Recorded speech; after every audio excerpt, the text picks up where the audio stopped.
ہماری بدقسمتی یہ ہے کہ ہمارے معاشرے کے اندر روزانہ ایسی خبریں آتی ہیں جن کا نہ آپ سے کوئی تعلق ہے نہ مجھ سے کوئی تعلق ہے، لیکن ہم لوگوں نے یہ طریقہ اور وتیرہ اختیار کر لیا ہے کہ دوسرے کے کاموں میں ہم نے جا کے ٹانگ اڑانی ہے اور خواہ مخواہ ایسے ایشوز کو زیر بحث لانا ہے جن کا آپ سے کوئی تعلق نہیں ہے، مجھ سے کوئی تعلق نہیں ہے۔ لیکن کیونکہ ہمیں عادت ہو چکی ہے لوگوں کے بارے میں ہر وقت سن گن لینے کی اور لوگوں کے بارے میں باتیں کرنے کی، اور وہ کسی نے کہا تھا نا بڑا اچھا کہ یہ جو مڈل کلاسی ہوتے ہیں ان کا بڑا المیہ یہ ہوتا ہے، ان کی نگاہیں آسمانوں پر ہوتی ہیں اور پاؤں ان کے کیچڑ میں ہوتے ہیں۔ تو خود ہمیں اپنے مسائل جو ہیں ان کے بارے میں کچھ زیادہ علم ہو یا نہ ہو، لیکن ہمیں دوسروں کے بارے میں پوری معلومات ہوتی ہیں۔ تو آج کیونکہ میں بھی پاکستانی ہوں تو مزاج تو ہم سب کا ایسا ہی ہے، تو کچھ ایسی چیزیں آپ کے ساتھ شیئر کرنا چاہتا ہوں کہ جو بڑی امپورٹنٹ ہیں، اور تھوڑے سے ہمارے جو حکمران ہیں یا ہماری جو سیاسی اشرافیہ ہے یا جو ہماری اسٹیبلشمنٹ ہے ان کو انڈرسٹینڈ کرنا بھی ہمارے لیے بہت امپورٹنٹ ہو گیا ہے، تاکہ ہم اپنے فیوچر کو انڈرسٹینڈ کرنے کے لیے تھوڑی سی ٹریک جو ہیں ان کو بنا کر ہم وہ کر سکیں۔ آپ کے علم میں ہے کہ جنرل عاصم منیر صاحب کو جب DGISI بنایا گیا تھا تو اس وقت عمران خان صاحب وزیر اعظم تھے، اور باجوہ صاحب کا بہت اچھا تعلق تھا عاصم منیر صاحب کے ساتھ بھی۔ اور عاصم منیر صاحب نے جب یہ کمان سنبھالی تو ان کے بارے میں یہ مشہور تھا کہ فوج میں ان کی بڑی نیک نامی ہے، لوگ ان کو بڑا پسند کرتے ہیں، اور میں نے پچھلے ویلاگ میں یہ بتایا بھی تھا کہ جب وہ DGFCNA تھے یعنی گلگت بلتستان میں تھے تو وہاں پر پیس بلڈنگ میں ان کا ایک بہت ہی زبردست قسم کا کارنامہ تھا، اور انہوں نے جو آئین کی کتاب ہے اس سے روگردانی کو ان کی کتاب میں وہ حرام ہے، وہ بالکل اس کو درست نہیں سمجھتے، اور اسی وجہ سے ان کا کہیں کانفلکٹ نہیں رہا پولیٹیکل قیادت کے ساتھ بھی اور باقی جو لوگ ہیں ان کے ساتھ بھی۔ تو لوگوں نے ان کو بہت ہی زبردست اپریشیٹ کیا، اور مجھے پتا ہے کہ گلگت بلتستان میں حافظ حفیظ الرحمان صاحب وزیر اعلیٰ تھے اور وہ اس وقت DGFCNA تھے، تو بہت اچھا ایک ورکنگ ریلیشن شپ جو تھا وہاں پر قائم تھا۔ اور اس کے علاوہ وہاں کے جو شیعہ سنی علماء ہیں میری ان کے ساتھ بھی گفتگو ہوئی تو وہ بھی یہ کہہ رہے تھے کہ جو DGFCNA ہیں وہ بہت ہی زبردست آدمی ہیں، اور لوگوں کا بہرحال انہیں اعتماد حاصل تھا۔ تو یہ بڑی امپورٹنٹ بات تھی، اور ٹھیک جب ان کو DGISI بنا دیا گیا تو اس کے بعد کیا ہوا؟ اس کے بعد 8 مہینے تک تو معاملات اچھے طریقے سے چلتے رہے، لیکن پھر کیونکہ DGISI کے پاس بہت سی انفارمیشن کلیکٹ ہوتی رہتی ہیں، ملک میں کون کیا کر رہا ہے، ملک کے باہر کیا چیزیں ہو رہی ہیں، تو یہ سارا ان کا ایک کام ہوتا ہے۔ تو بہرحال ان کے پاس کچھ ایسے ثبوت لگے کہ جس میں عمران خان صاحب کے ارد گرد کوئی قریبی بھی اور دوستوں کے اندر بھی اور پنجاب کے اندر بھی کچھ ایسے لوگ تھے کہ جو بہت بڑی کرپشن میں ملوث تھے، اور یہ جو کرپشن تھی یہ بڑی خوفناک تھی، اور وہ کیونکہ عاصم منیر صاحب بھی یہ سمجھ رہے ہوں گے کہ عمران خان صاحب تو کرپشن کے بہت زیادہ مخالف ہیں، تو عمران خان صاحب تک یہ بات پہنچنی چاہیے کہ کس طریقے سے ان کے ارد گرد جو لوگ بیٹھے ہیں وہ کرپشن کر رہے ہیں۔ تو انصار عباسی صاحب نے ایک بڑی امپورٹنٹ خبر دی ہے، اور اس خبر کے مطابق یہ ہے کہ عاصم منیر صاحب فوجی قیادت کی مشاورت کے بعد وہ عمران خان صاحب تک یہ ثبوت پہنچانا چاہ رہے تھے۔ تو ان کی ملاقات ہوگی فیصل واڑہ صاحب سے جو اس وقت وفاقی وزیر تھے۔ تو فیصل واڑہ صاحب نے ساری چیزیں دیکھیں، دیکھنے کے بعد تسلیم بھی کر لیں۔ تسلیم کرنے کے بعد انہوں نے کہا کہ عاصم منیر صاحب میرا آپ کو یہ مشورہ ہے کہ براہ مہربانی یہ چیزیں آپ عمران خان صاحب تک نہ لے کر جائیں، وہ شاید خوش نہ ہوں ان ساری چیزوں سے، کیونکہ اس میں بہت ہی امپورٹنٹ اور عمران خان صاحب کی ذات سے جڑے ہوئے انتہائی قریبی نام آ رہے تھے جو اس خبر کے مطابق ہے۔ تو آگے سے جنرل عاصم منیر صاحب نے کہا کہ فیصل واڑہ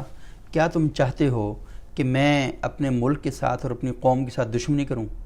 یعنی وزیر اعظم تک وہ جو بات ہے کہ یعنی میرا فرض بنتا ہے کہ میں جا کے ان کو بتاؤں کہ یہ سارا کچھ ہو رہا ہے، اور آپ کی چھتر چھائے کے نیچے ہو رہا ہے، آپ کے سائے کے نیچے ہو رہا ہے، آپ جو صاف چلی شفاف چلی جو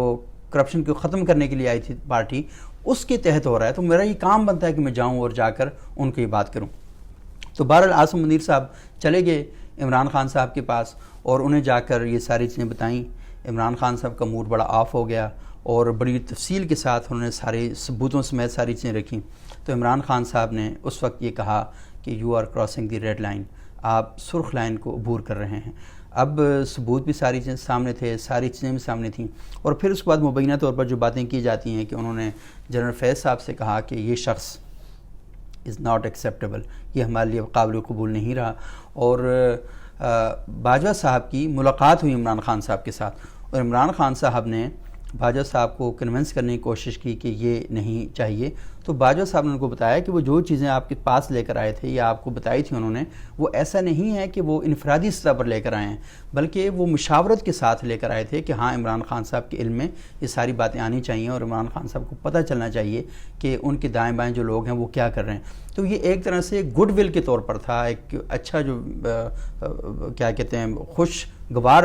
تھا کہ آپ کو پتہ چلنا چاہیے کہ جو آپ کے دائیں بائیں چیزیں ہو رہی ہیں وہ کیوں ہو رہی ہیں، کون لوگ کر رہے ہیں اور کون کون سے لوگ انوالو ہیں اس میں. لیکن بہرحال عمران خان صاحب نہیں مانے،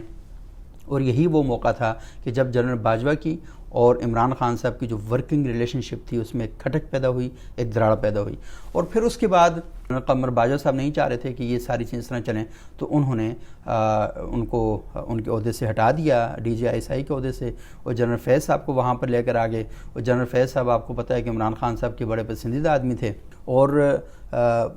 جنرل عاصم منیر صاحب شفٹ ہو گئے، ان کو کور کمانڈر گجرانوالہ بنا دیا گیا. جب یہ سارا عمل ہوا تو فیصل واڈا صاحب کی دوبارہ ملاقات ہوئی جنرل عاصم منیر صاحب سے، اور فیصل واڈا صاحب نے کہا مطلب اپنی طرف سے کہ دیکھو نا، میں تمہیں کہا تھا نا کہ یہ جو چیزیں ٹھیک نہیں ہو رہی ہیں، بڑی گڑبڑ پیدا کریں گی. تو انہوں نے کہا کہ فیصل واڈا صاحب سے جب بات کی، اور یہ بات وہ ندیم ملک صاحب کے پروگرام میں بھی کر چکے ہیں اور کئی جگہ پر یہ بات فیصل واڈا صاحب کی آ چکی ہے سامنے، تو عاصم منیر صاحب سے انہوں نے کہا کہ دیکھا، میں نے آپ سے کہا تھا نا کہ عمران خان صاحب محسوس کریں گے اور یہ چیزیں ٹھیک نہیں ہوں گی اور ایک ٹینشن پیدا ہوگی. تو آگے سے عاصم منیر صاحب نے کہا کہ فیصل واڈا، یہ بات اللہ پر چھوڑ دو، اور یہ بات اللہ پر چھوڑ دی گئی. تو پھر کیا ہوا کہ وہ شخص جسے عمران خان صاحب انتہائی ناپسند کرتے تھے اور وہ نہیں چاہ رہے تھے کہ وہ شخص آرمی چیف بنے، تو آپ نے دیکھا کہ پھر وہی شخص، اور پھر عمران خان صاحب جو گزشتہ 1.5 مہینہ 2 مہینے سے جو سارا عمل چل رہا تھا، تو اس میں ان کی مکمل کوشش تھی کہ وہ آرمی چیف نہ بن سکیں. لیکن آپ کے علم میں ہے کہ ایک ایسا شخص جس کا نام ارشد شریف ہے جو قتل ہو چکے ہیں، خدا ان کی مغفرت فرمائے، تو ارشد شریف صاحب نے کم سے کم 3-3.5 مہینے پہلے یہ بات کہی تھی کہ نیکسٹ آرمی چیف جو ہیں سینیارٹی کے حوالے سے وہ جنرل عاصم منیر ہی ہوں گے. تو وہ یہ بات بتا چکے تھے. اب یہ کہا جاتا ہے کہ،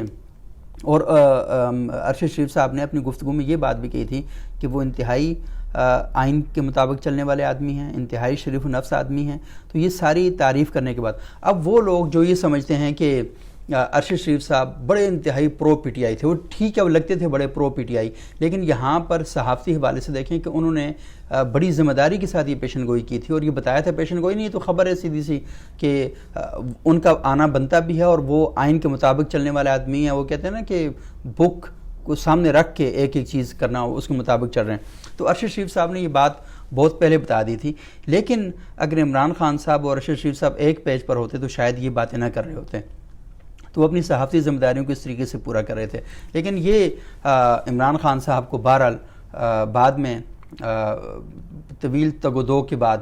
کہ وہ آرمی چیف نہ بن سکیں، تو آرمی چیف تو پھر فیصلہ تو جہاں سے ہوتا ہے وہاں سے ہو چکا ہوتا ہے، اور پھر عمران خان صاحب کو اپریشیٹ بھی کرنا پڑا. اور جب چینج آف کمانڈ کی تقریب تھی اس میں اپنے بندے بھی بھجوانے پڑے، اور پھر آج عمران خان صاحب کو جنرل عاصم منیر صاحب کو مبارکباد بھی دینی پڑی. تو وہ کہتے ہیں نا کہ بدلتا ہے آسماں کیسے کیسے، تو پتہ نہیں چلتا کہ کس وقت کیا چیزیں ہو جاتی ہیں. تو اس لیے کہتے ہیں کہ